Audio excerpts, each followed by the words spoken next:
So welcome back, everybody, to the podcast. Today, I am joined by Oliver from smartR AI. So welcome, Oliver. I would love to hear you telling us a little bit about smartR AI and the role that you play day to day, and we just start there. Right. Well, thank you so much for having me on today, Jordan. At smartR, we really do AI and machine learning, and we help companies integrate that into their products and workflow all over the world. We've done work from everywhere from New Zealand to the US, and primarily in English-speaking countries, but that's our focus. Okay, cool. And you have a really interesting product called SCOTi AI. So maybe you can tell us a little bit about SCOTi. Yeah, so SCOTi really reflects our philosophy about AI. He's your loyal AI companion. So we actually look at AI not as artificial intelligence, but as assistive intelligence. So intelligence is a pretty loaded word. People sometimes really get a bit uptight about it. What does it mean?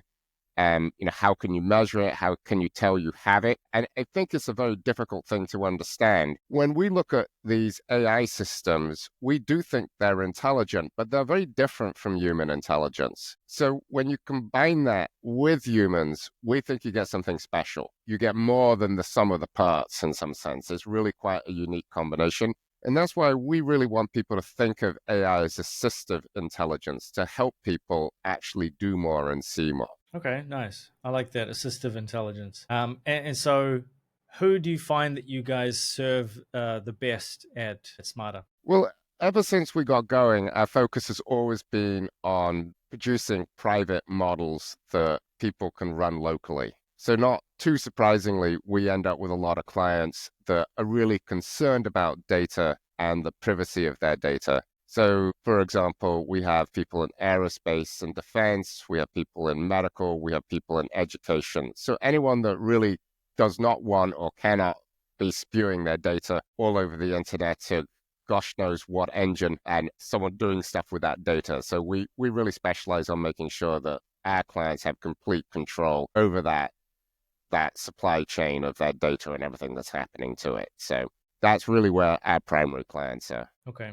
And I've spoken to a lot of people who are hesitant to dip their toe into AI because of the massive privacy concerns, and like they're afraid that all the data will be trained to, there'll be leaks of data, and just because of the nature of what they do, they can't just input all of their clients' information into AI and just give it to open AI to do whatever they'd like. So you guys have solved that problem, is that right? That's right. In fact, we often train specialized models on clients' data. So we actually make a model that is unique to the client. And part of our service is we never reuse that data. We never reuse that model. At that point in time, the model actually becomes bespoke to the individual client. Sometimes we don't need to do that. We can use sort of our generic foundation models to solve problems as well. But in all cases, our data never leaves us or leaves the client. In some cases, when we've got very important clients, we even do all the training on site.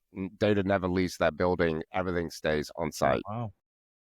So given that you deal with a lot of private clients, I don't imagine you can divulge exactly what the solution is that they create, but can you give me an idea for what are some of the things that people use you guys for to train the AI models to solve what kinds of problems? Yeah, absolutely. So in the aerospace industry, for example, Hmm. we've been helping them with project management issues. That's very expensive to develop a new product in the aerospace industry because it is such a heavily regulated industry that you need to comply with all these standards, and the development cycles tend to be quite long. And if you get to the end of it and you've discovered you've made a mistake, it's a very expensive mistake to discover at the end of the process. So Right. that's one area we've been helping customers. Another area where we're helping customers is in assisting teachers in classrooms. And there, what we are doing for the teachers is we're helping to actually mark up papers for them. We're not really worried about the grading part. What we're trying to do is go through the students' work that they've entered and then give the teacher really good feedback on what the student's doing, actually pulling out, this is what the student said, this is what we think the student really should be doing, this is where they potentially need help. And then the teacher gets to make that decision as to how to help the student and look at what the system has produced. But once again, it's assisting the teachers and saving them time and providing them with valuable insight at the same time while providing better consistency across that whole teaching experience. Okay, that makes a lot of sense. So, given that your solution can serve many clients, like how are you finding reaching out to these clients, and how are you acquiring them? Like, how do they know that you exist? Yes, that's one of the great challenges in AI. There are so many people out there offering AI or claiming to offer AI. It is hard to reach those clients. A lot of them come through people that we know. In all honesty, that network we've built up of through PR, through meeting with people, speaking at conferences. That's really where we acquire our clients. Okay, nice. And have you guys ever experimented with any sort of outbound or cold outreach or content or anything like that? Or is it mainly just the referral warm network style of marketing, I guess? We actually have tried going out and doing cold outreach, and we have not found it to be particularly effective, in all honesty. Maybe that we didn't implement it very well, but what we found with that is that it pretty much led to no good results from our perspective. In terms of the PR, one of the things we do is we write a fair number of articles. For example, just last week there was an article in Reuters that we wrote about innovations in the banking sector. As you might imagine, banking is also an area where people are very worried about data privacy. And we wrote an article about how banks are starting to use AI to help with compliance and make it a differentiator in their business. So those kind of articles attract people to come in and talk to us as well. So we publish a number of those, typically about 1 to 2 a month in various publications. Okay, nice. And I definitely agree with what you're saying, where sometimes the outbound approaches, because obviously it's something that I do quite often. I've found that, and I think this was something I discussed with Erica on your team, that when you're doing outbound, there's a right and a wrong way to do it. And I've found that if you have a product like yours, and maybe you've found this as well, when you have somebody really excited about AI, it's kind of like a magical flying car.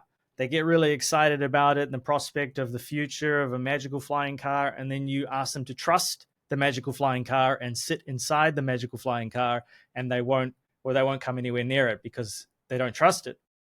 And Yeah. so there's this education that is required to get them to get in the magical flying car or implement AI in their business, because there's all these privacy concerns and data leakage concerns and things like that. So I imagine that, yeah, if done incorrectly, outbound doesn't facilitate that education process most of the time.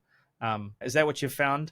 Yeah, I think that with outbound, now we'll say that when we were doing our outbound effort, it was about 6 months ago when we ended that program and decided that it really wasn't working for us. I think it was just also a very crowded market space. I mean, people were just getting offers every day for I do AI, and how do you differentiate between smarter versus someone else? And it's very hard for people to make that, and they don't want to invest the time to figure out, well, who should I go with? It's much easier to go talk to someone that and they go, oh, you should talk to smarter. They know what they're doing. Getting that personal recommendation, we find, is really allows us to get in the door. And part of that is we're not selling an inexpensive product here, because of the fact that our end users are owning the product once they've bought it. We're talking about a significant capital outlay that companies are doing. It's not like you're signing up for a $10 a month service when you come to us. Right, right, absolutely. Okay, so then what are some goals over the next 12 months for smarter in terms of growth? Well, right now, we think that we're going to probably get about 100% growth this year. Last year was pretty flat for us, but this year we're expecting quite a lot of growth. We now have built a pipeline of leads so that we're getting a number of leads a week, where at this point last year we weren't getting any leads. We didn't really have a good sales funnel. We also just kind of now see more interest in the market. So we think the available market for selling AI into has expanded since last year, whereas the number of people that are trying to offer AI, we think have actually shrunk, not grown. So a lot of people sort of got on the AI bandwagon back in 2023, and we're trying to sell stuff and found it hard and basically have left the market. And so we think the supply in some sense has shrunk, but the demand is growing. And so it's a good place to be, we think, right now. Okay, yeah, definitely. It certainly feels like when everything is new and exciting, everyone comes in, tries to capitalize on it. Everyone has a AI strategy, and people come in, they try, they leave, and then the cream of the crop rise to the very top, like you guys have. So it's something that I feel has happened as well. So Oliver, this is a favorite question of mine that I like to ask. So let's say that you had a magic wand that you could wave over one big problem and you could solve it just like that. What would that big problem be, and why would you solve it? Well, presumably world peace would be, the what. Okay, sorry. Within smarter, within the industry, what would you say? So I think the I don't know if there are really major problems inside the industry. I think that it's a really exciting time to be in the industry. And it's a really magical time, I think, to be in AI because we've made so much progress over the last 10 years. I mean, it's really quite astonishing moving from the convolutional neural networks that allowed us to actually do image processing effectively for the first time through to Hmm. the large language models that now allow us to really deal with textual information efficiently for the first time. And I think that there are going to be all kinds of other innovations that's coming down the pipeline. So from the technological point of view, I think we're in a really good place. And I think the market is really developing for this kind of technology and companies integrating it into it. So we've got some challenges we need to solve. The power consumption, for example, is enormous on some of these AI systems, and that's creating some problems. I'd prefer to see people looking at greener sources of energy to try and power their service centers as opposed to, digging up coal or, burning lots of oil. So maybe if I had to look at one issue that I think really would be nice to solve is to get that energy consumption down and make it much greener than what we have right now in the industry. Okay. Okay, nice. I certainly haven't heard that before, but that makes a lot of sense. Okay, so then finally, Oliver, if you could go back to the inception of Smarter and you could change one thing, what do you think that thing might be now that you have the gift of hindsight? Oh, absolutely. We would focus much more on sales and marketing at the beginning of the journey. When we got going in 2020 is when I founded Smarter, and no one was really that interested in AI. I mean, people talked about it a bit, but it wasn't a hot topic. So I would just call people up and talk to them about, hey, what problems have you got? And oh, we could do something for you. That was it. That was our sales process, me calling Hmm. people up and saying, hey, what have you got going on? And we could patch through something for you. And we grew very easily and quickly. It was sort of like you could do no wrong almost at that point in time. When ChatGPT came out, it really changed the world. Within about 3 months, it was impossible to talk to people.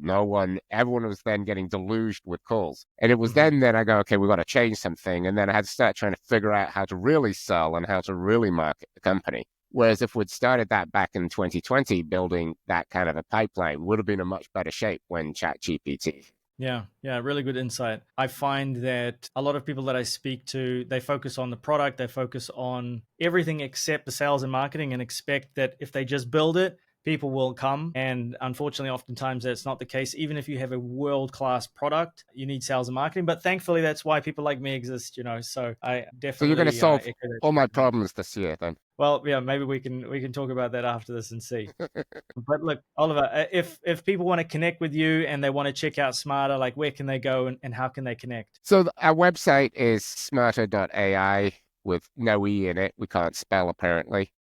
Yeah. But also on LinkedIn, people can connect with me on LinkedIn, connect with the Smarter page on LinkedIn.